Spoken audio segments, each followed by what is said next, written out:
Johnson, you're under arrest for the murder of Brennan Hatfield. Who? You have the right to remain silent. Anything you say can and will be used against you in a court of law. I'll call Rosen, Bobby. You just sit tight. Hey, bitch! Oh, easy there! Hey! Manners, darling. Manners.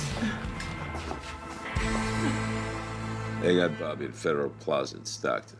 ATF says they got an eyewitness saw Bobby kill Hefner. What, Jax? Is that possible? From my end, it was all clear.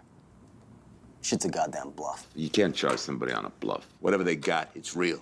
Who is the bastard witness? We're a man short.